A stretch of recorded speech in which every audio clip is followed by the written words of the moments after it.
आज की इस वीडियो में हम लेसन प्लान के बारे में जानेंगे। क्लास 10th का एक टॉपिक है सत्ता की साझेदारी। उसका लेसन प्लान कैसे बनाया जाए तो आज के इस वीडियो में हम जानने का प्रयास करेंगे। तो चलिए स्टार्ट करते हैं आज की वीडियो। जैसा कि आप देख रहे होंगे आपका फॉर्मेट रहता है, उसमें दिनांक रहता है, अवधि रहता है, कक्षा, विषय, अध्याय और प्रकरण। आप जिस डेट में पढ़ाइएगा उस डेट को आपको लिखना है और कितने टाइम तक का आपका घंटी होता है उस घंटी को लिखना रहता है। फिर कौन से कक्षा को पढ़ा रहे हैं उस कक्षा को लिखना है। फिर किस विषय का है उस विषय को लिखना रहता है। जैसे सामाजिक विज्ञान है, यहाँ पे सत्ता की साझेदारी सिविक्स का टॉपिक है, इसलिए मैंने सिविक्स लिखा है। फिर अध्याय फर्स्ट है, इसीलिए फर्स्ट ही लिखे हैं और इसका टॉपिक है सत्ता की साझेदारी। तो इसका उद्देश्य अब क्या होगा, तो अधिगम का उद्देश्य, जैसा कि हम पहले भी मेरे वीडियो में बताए थे कि उद्देश्य 3 प्रकार के होते हैं, ज्ञानात्मक, भावात्मक और क्रियात्मक। तो इन्हीं तीनों चीज को ध्यान में रख के ही आपको उद्देश्य को बताना होता है। छात्रों को नागरिक शास्त्र विषय से अवगत कराना, या तो ज्ञान करवाना, या तो जानकारी देना, आप तीनों चीज लिख सकते हैं। दूसरा में है छात्रों में शासन व्यवस्था में सत्ता की साझेदारी से अवगत कराना या तो रुचि उत्पन्न करना। यहाँ पे आप अगर लिखेंगे शासन व्यवस्था में सत्ता की साझेदारी में रुचि उत्पन्न करना तो ये ज्यादा बेटर होगा आपके लिए। छात्रों में राजनीतिक अवस्था के गुणों का विकास करना, या तो आप लिख सकते हैं कि सत्ता की साझेदारी को जानने का प्रयास करके छात्रगण अपने जीवन में प्रयोग करने योग्य बनाना भी आप कर सकते हैं। फिर अधिगम का प्रतिफल क्या निकलेगा, तो पहला है छात्रगण सत्ता की साझेदारी के बारे में जान पाएंगे या फिर उसकी व्याख्या कर पाएंगे। छात्र सत्ता की साझेदारी का विवरण देने में सक्षम होंगे, या तो छात्रों में आप इस सेकंड पॉइंट में लिख सकते हैं छात्रों में सत्ता की साझेदारी के बारे में जागरूकता बढ़ेगी, या तो सकारात्मक दृष्टिकोण का विकास होगा, या तो आप ये भी पॉइंट लिख सकते हैं कि छात्रों में रुचि उत्पन्न होगी। लेकिन सब कुछ फ्यूचर में लिखना है, इस बात का आप ध्यान देंगे। छात्र राजनीतिक व्यवस्था में सत्ता की साझेदारी की आवश्यकता और महत्व को बता सकेंगे या तो अपने जीवन में प्रयोग कर पाएंगे। अब शिक्षण विधि में जैसे कि व्याख्यान हो गया, प्रश्नोत्तर विधि, फिर शिक्षण सामग्री, क्या क्या सामग्री किसे आप यूज कर रहे हैं तो पुस्तक का यूज कीजिएगा। फिर चार्ट पेपर में आप कुछ कर सकते हैं, ड्राइंग करके ला सकते हैं, टीएलएम बना के, चौक, डस्टर, ब्लैक बोर्ड, ये आपका टीएलएम हो जाता है। फिर आपका है पूर्व ज्ञान। छात्रगण सत्ता की साझेदारी के विषय में सामान्य जानकारी रखते हैं, क्योंकि उनकी कुछ ना कुछ जानकारी तो होगी, इससे पहले 9th क्लास में कुछ ना कुछ इस चीज के बारे में सुना होगा, इसीलिए आप इस तरह से लिखते हैं। अब आपका आता है प्रस्तावना प्रश्न। प्रस्तावना प्रश्न जो कि इंट्रोडक्टरी क्वेश्चंस होता है, वो कैसे आप टॉपिक पे लाएंगे। तो सबसे पहले भारत कैसा देश है आप लिखिएगा, तो लोकतांत्रिक बच्चे बताएंगे। तो फिर लोकतांत्रिक देश में शासन व्यवस्था कैसे संचालित होती है, तो फिर बच्चे बोलेंगे जनता द्वारा चुने गए सरकार के द्वारा।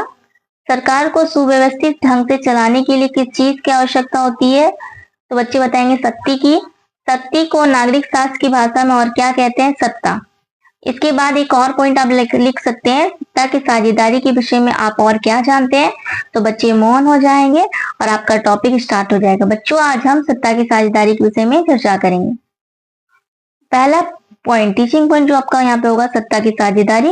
सत्ता की साझेदारी का अर्थ होता है समान प्रतिनिधित्व देने के लिए विभिन्न राजनीतिक दलों में सत्ताओं को विभाजित करना। अर्थात सत्ता की साझेदारी एक नीति है जिसके अंतर्गत देश के शासन में समाज के सभी समूहों को सत्ता का एक अस्थायी भाग प्रदान किया जाता है। मतलब कि सभी को समान रूप से हम जब शासन व्यवस्था में शामिल करते हो तो उसको सत्ता की साझेदारी कहते हैं। जब किसी शासन व्यवस्था में हर सामाजिक समूह और समुदाय की भागीदारी सरकार में होती है तो इसे ही सत्ता की साझेदारी कहते हैं। दूसरा पॉइंट लिखिएगा आप, सत्ता की साझेदारी की भूमिका। देश में शांति बनाए रखना और सामाजिक समूहों में टकराव को कम करने में मदद करती है। अब यहाँ पे छात्र क्रियाशीलता का जो पॉइंट आता है, छात्रगण क्या करेंगे, छात्रगण ध्यानपूर्वक सुनेंगे, समझेंगे और श्यामपट्ट को देखकर अपने उत्तर पुस्तिका में लिखने का प्रयास करेंगे। और श्यामपट्ट का कार्य यहाँ पे क्या हो जाएगा, जो ब्लैक बोर्ड वर्क होता है। सत्ता का साझेदारी लिखिएगा आप, समान प्रतिनिधित्व देने के लिए विभिन्न राजनीतिक दलों में सत्ताओं को विभाजित करना ही सत्ता की साझेदारी कहलाता है।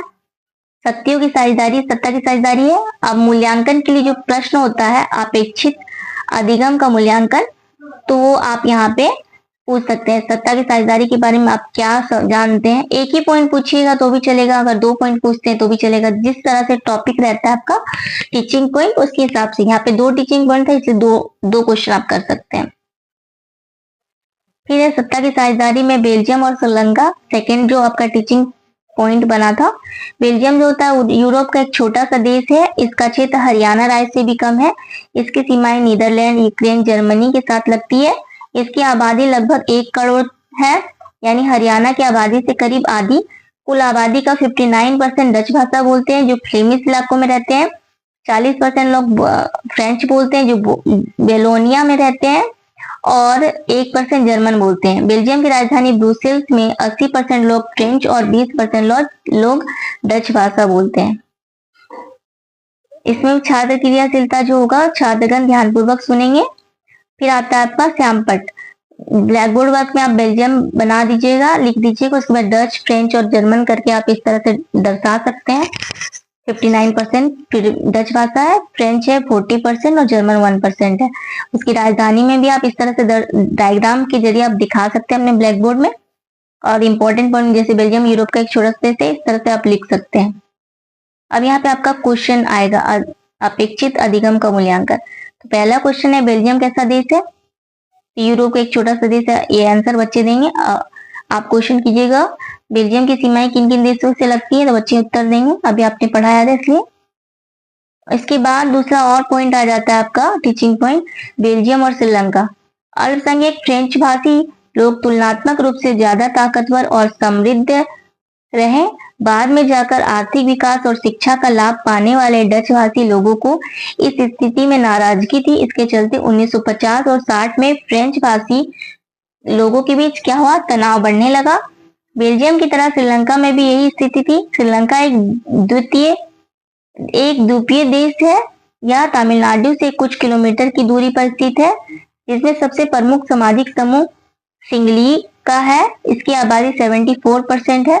इसके बाद तामिलों का नंबर आता है, इसकी आबादी 18% है। तामिलों में 2 भाग है, श्रीलंकाई मूल की तामिल और हिंदुस्तानी तामिल।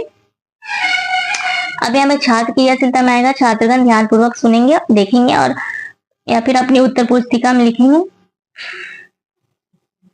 अब ब्लैक बोर्ड 1950-60 में क्या होता है? डच फ्रेंच बोलने वाले लोगों के बीच क्या हुआ? तनाव बढ़ा। श्रीलंका एक द्वीपीय देश है, इसको भी आप लिख सकते हैं। यह तमिलनाडु से कुछ दूरी पर स्थित है। श्रीलंका एक द्वीपीय देश है जो तमिलनाडु से कुछ दूरी पर स्थित है। श्रीलंका में 2 प्रकार की भाषा के लोग बोले जाते हैं, सिंगली भाषा और तमिल भाषा। सिंगली भाषा जो है वहां के मूल निवासी जो 74% है बोले जाते हैं, और तमिल भाषा जो है 18% है, जिसमें 2 भाग है, श्रीलंकाई मूल के तमिल और भारतीय मूल के तमिल। 13% श्रीलंकाई मूल के तमिल है और भारत के 5% है।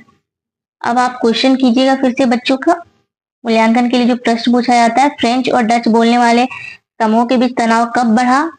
कितने % लोग सिंगली भाषा बोलते हैं? अब जो क्वेश्चन आता है पुनरावृत्ति के लिए, कि आप जो पढ़ा बच्चों को समझ में आया नहीं आया, तो आप उसका क्वेश्चन कर सकते हैं। बेल्जियम में कितने % लोग डच, फ्रेंच और जर्मन बोलते थे? श्रीलंका कहाँ पर स्थित है?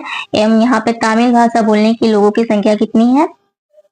उसके बाद ग्रीक कायरी, तुलनात्मक रूप से ज्यादा ताकतवर तथा समृद्ध देश कौन सा है? ये आप क्वेश्चन दीजिएगा होमवर्क के लिए। एक और क्वेश्चन दे सकते हैं, बेल्जियम की राजधानी का क्या नाम है और यहाँ पर डच और फ्रेंच भाषी लोग कितने % है? अब देखिए यहाँ पे एक टॉप पॉइंट आता है, बनाए गए टीएलएम का 4 फोटो चाहिए। आपने क्या क्या टीएलएम का यूज किया था? अगर आपने इस टीएलएम का यूज किया था तो आप इस फोटो को लगा सकते हैं। ब्लैक बोर्ड का तो यूज करते हैं, चौक का भी यूज करते हैं, तो ब्लैक बोर्ड चौक अलग से भी लगा सकते हैं आप, और एक फोटो या फिर एक यहाँ पे पुस्तक का भी लगा सकते हैं फोटो। और क्लास लेते हुए 2 फोटो लगाना रहता है आपको, तो क्लास लेते हुए इस तरह से 2 फोटो लगा सकते हैं, लेकिन ये पीछे से जो फोटो आ गया है इस तरह से नहीं होना चाहिए, आगे देखते हुए एक फोटो होना चाहिए। तो आप इस बात का ध्यान रखिएगा कि क्लास लेते हुए 2 फोटो लगाना है। और उसके बाद आता है आपका छात्र छात्राओं का फीडबैक। जैसे कि फीडबैक में यहाँ पे लड़कियों ने कुछ कुछ फीडबैक दिया था कि हाँ पढ़ाया गया पाठ हमें समझ में आ गया।